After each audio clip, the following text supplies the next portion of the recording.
Chers amis blogueurs, chers amis internautes, aujourd'hui je vous propose un tuto sur la manière de dessiner les lettrines filigranées.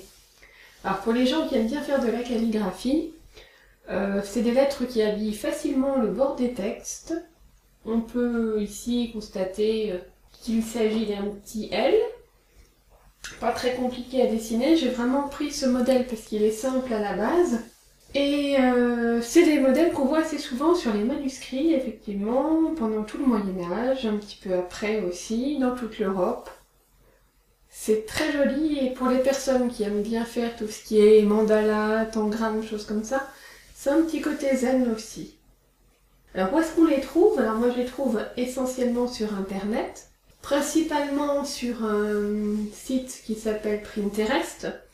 Et ce site est relativement bien fait puisque quand on les cherche en tapant lettrines filigranées, on en aperçoit bien sûr, mais on voit aussi vers quel site il renvoie.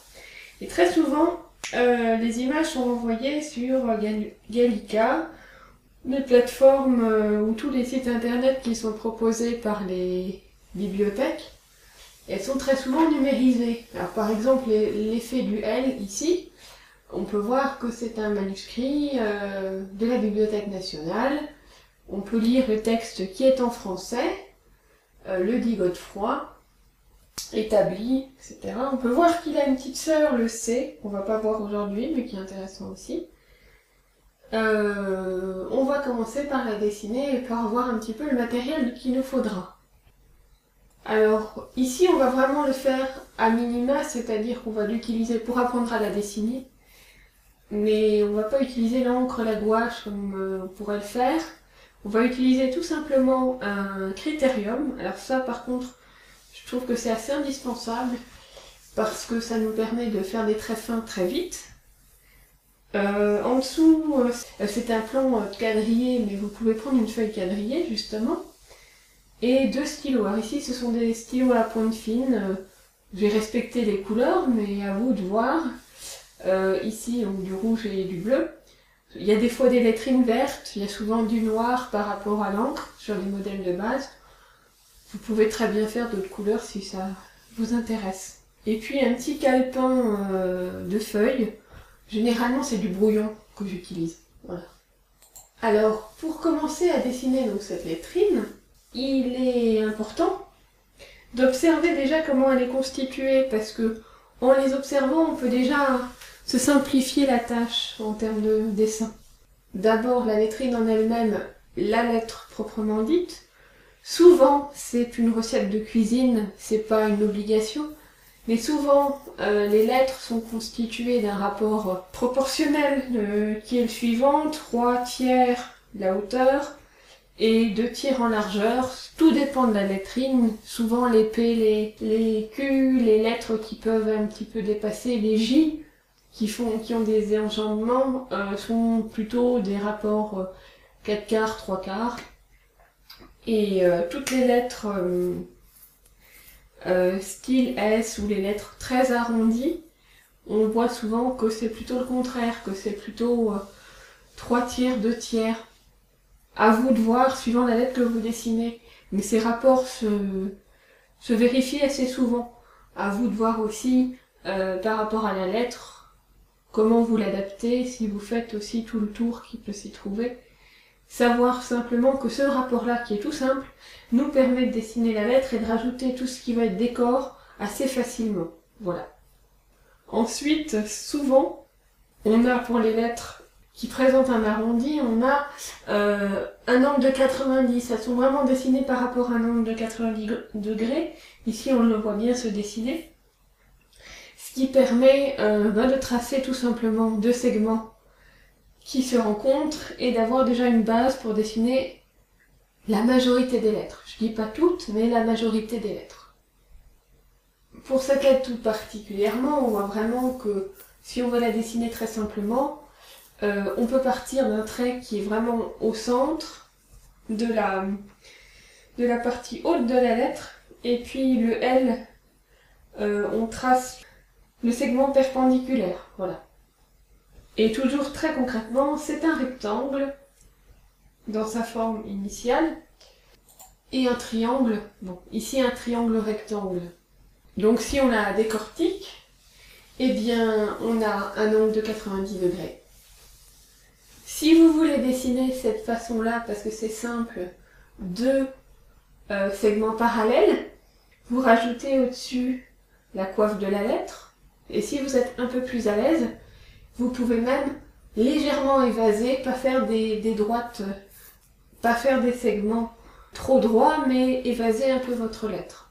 Pour les gens qui auraient envie plus tard de faire des arrondis ou des lettres qui comportent des courbes, savoir qu'on part souvent de l'ovale et on va constituer une demi-lune, on va remplir vers l'intérieur, moi généralement vers l'intérieur ou l'extérieur, tout dépend de la lettre qu'on souhaite dessiner, une deuxième courbe à l'intérieur ou à l'extérieur. Voilà. Donc on repart de la lettre initiale, on voit que on peut la dessiner de cette façon-là, donc un rectangle, un angle à côté, un triangle rectangle, et on a notre base de lettres.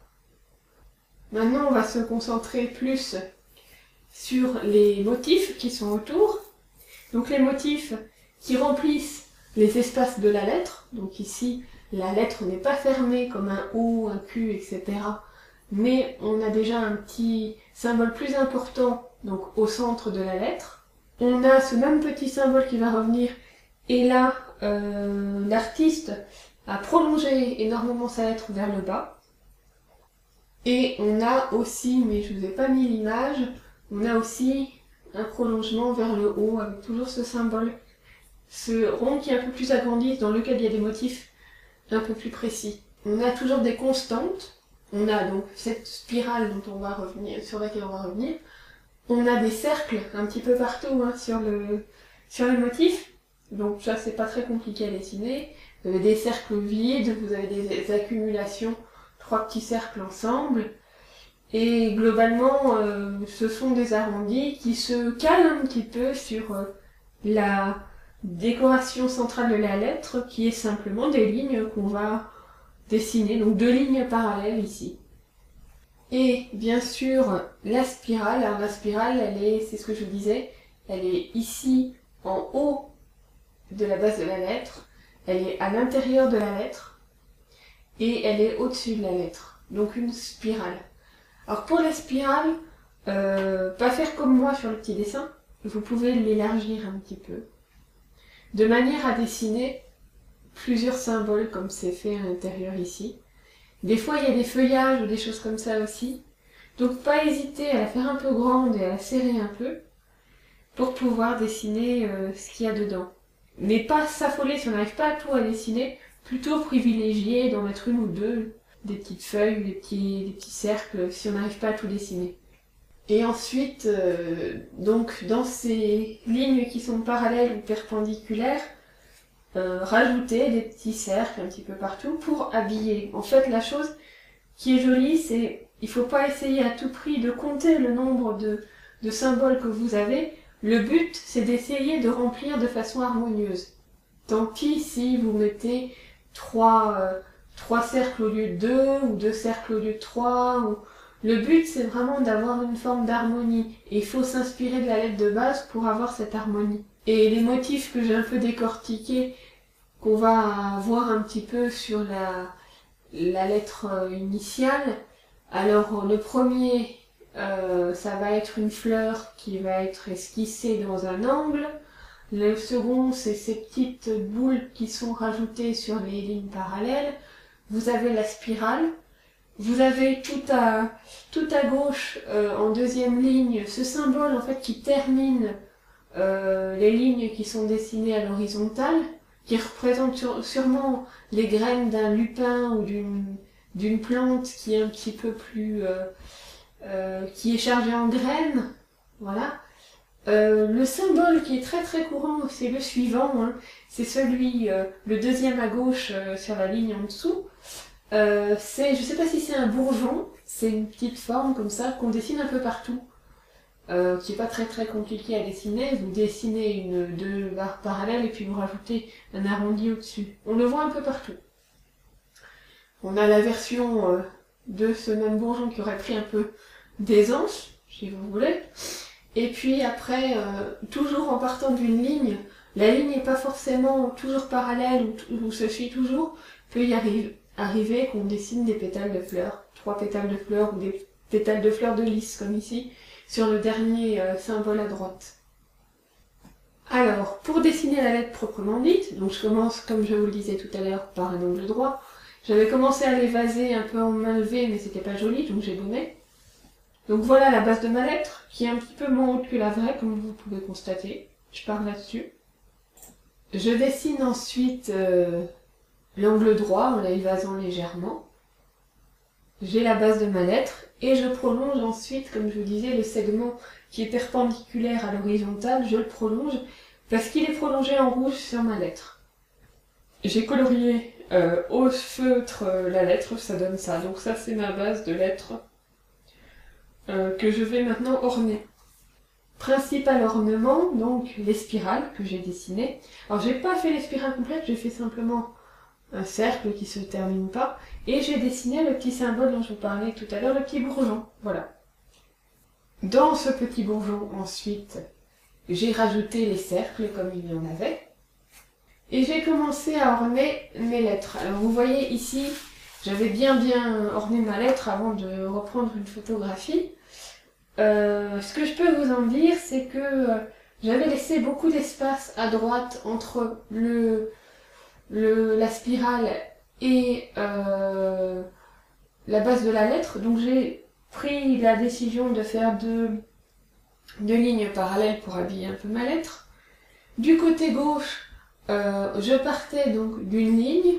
Après la ligne suivante que j'ai faite, effectivement, vous avez vu, j'ai dessiné cette forme de fleur de lys. Et puis j'ai lancé un petit peu le stylo de façon à faire des petits, de faire des dessins qui s'allongent un peu plus en horizontal. Et puis pour habiller la lettre, j'ai refait une petite spirale et puis j'ai mis des points autour. Là c'est la partie un peu plus compliquée et ça c'est à vous de voir. Le but n'étant pas de reproduire toujours la lettre exactement telle qu'elle est, mais de l'habiller. C'est-à-dire là où vous voyez qu'il y a un espace et c'est un petit peu trop large, et ben on va rajouter un point, on va rajouter un espace, on va rajouter un cercle. On va rajouter ce qu'on s'est dessiné en fait. Et voilà la lettre un petit peu plus achevée. Donc vers le dessus, j'ai fait une ligne que j'ai étendue un peu au-dessus de ma spirale. J'ai fait la petite fleurette avec le centre du pollen. À droite, j'ai fait un petit symbole qui se prolonge avec l'espèce de symbole dont je vous parlais tout à l'heure qui est la plante avec la tige avec des graines. Et j'ai un peu lancé mon stylo comme je l'entendais, y compris sur la partie tout à fait à droite, qui est l'angle de la fin de la lettre où j'ai comblé avec un point, avec un cercle en angle. J'ai lancé un petit peu pour que c'est du mouvement, voilà. Là encore, par rapport à la vraie lettre, si vous la regardez, c'est pas exactement la même, mais elle s'en inspire.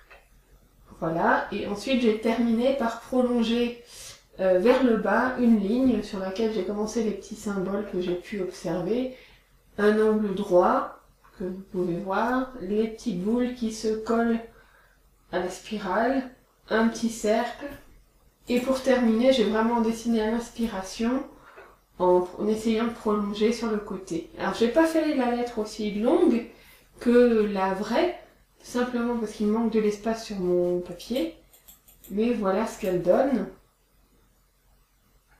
Et voilà la vraie lettre à la base. Voilà, j'espère que ça vous aura plu. Je vous souhaite bon courage et j'espère que je verrai vos modèles. Merci beaucoup. Bon après-midi.